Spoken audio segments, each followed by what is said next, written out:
Formula ఈ race కేసులో కేటీఆర్కు సుప్రీంకోర్టులో చుక్కరెదురైంది. ఇక హైకోర్టు ఆదేశాలు జోక్యం చేసుకోలేమని ధర్మాసనం తేల్చి చెప్పింది.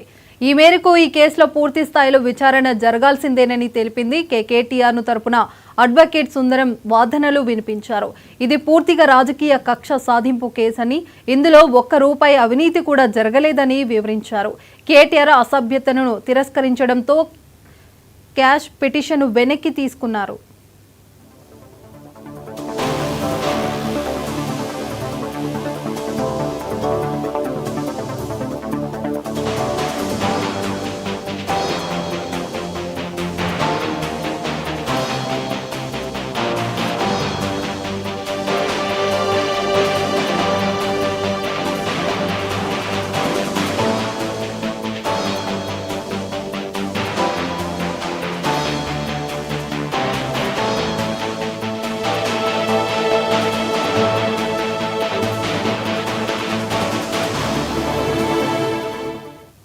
ఫార్ములా ఈ రేస్ కేసులో కేటీఆర్కు సుప్రీంకోర్టులో చుక్కెదురైంది. హైకోర్టు ఆదేశాల్లో జోక్యం చేసుకోలేమని ధర్మాసనం తేల్చి చెప్పింది.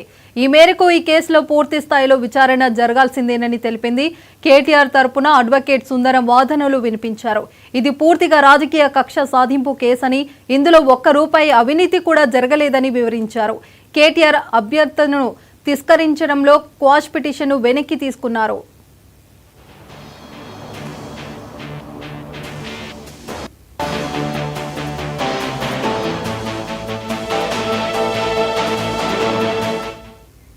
దీనిపైన పూర్తి సమాచారం స్పెషల్ కరెస్పాండెంట్ రాజ్ కుమార్ అందిస్తారు. రాజ్ కుమార్. ఏదైతే ఫార్ములా ఈ కేసుకు సంబంధించినటువంటి దాంట్లో హైకోర్టు ఏదైతే ఇచ్చిన దాంట్లో దీనికి సంబంధించినటువంటి సుప్రీంకోర్టుకు కేటీఆర్ కూడా క్రాష్ పిటిషన్ వేయడం జరిగింది. దానికి సంబంధించి ఇప్పటికే దానిపై సుప్రీంకోర్టు కూడా కేటీఆర్ కు మాత్రం నిరాశ ఎదురైందని కూడా చెప్పుకోవచ్చు. ఎందుకంటే హైకోర్టు ఆదేశాల్లో మాత్రం జోక్యం చేసుకోలేమని సుప్రీంకోర్టు స్పష్టంగా చెప్పడం జరిగింది. దీనికి సంబంధించి ఇప్పటికే కొద్దిసేపటి క్రితం సుప్రీంకోర్టు కూడా కొన్ని విషయాలు చెప్పడం జరిగింది. ఈ క్వాష్ పిటిషన్ విత్డ్రా కూడా మొత్తం ఆ కేటీఆర్ సంబంధించినటువంటి కేసుకు సంబంధించినటువంటి లాయర్లు కూడా విత్డ్రా చేసుకోవడం జరిగింది. ఇందులో ఒక్క రూపాయి కూడా అవినీతి జరగలేదని కూడా ఏదైతే పిసి యాక్ట్ 13A ప్రకారం కూడా కేటీఆర్ కు వర్తించదని కూడా చెప్పడం జరిగింది.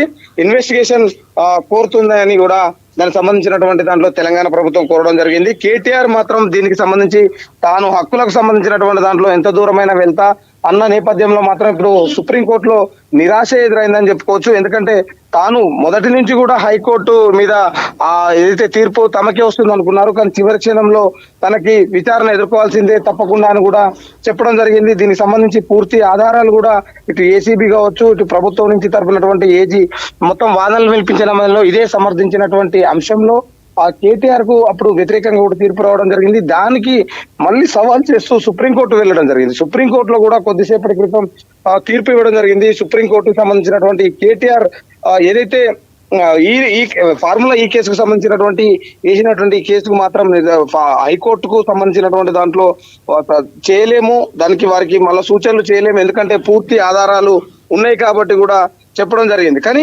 విచారణ చేపట్టినా కూడా త్రివేది ధర్మాసనం కావచ్చు, కేటీఆర్ తరపు అడ్వకేట్ సుందరం కూడా వాదనలు వినిపించడం జరిగింది. కానీ సుప్రీంకోర్టులో మాత్రం కేటీఆర్ కు ఎదురు వచ్చింది తీర్పు మాత్రం, ఎందుకంటే ఎదురు దెబ్బ అని కూడా చెప్పుకోవచ్చు. దీనికి సంబంధించి ఎందుకంటే పూర్తిగా మొదటి నుంచి కూడా కేటీఆర్ ఇది పూర్తిగా రాజకీయ కక్ష సాధింపు కేసు అని కూడా చెప్పడం జరిగింది. అవినీతి జరగలేదు, కావాలనే ప్రభుత్వానికి నాపై కావాలనే చేస్తున్నారని కూడా కేటీఆర్ చెప్పడం జరిగింది.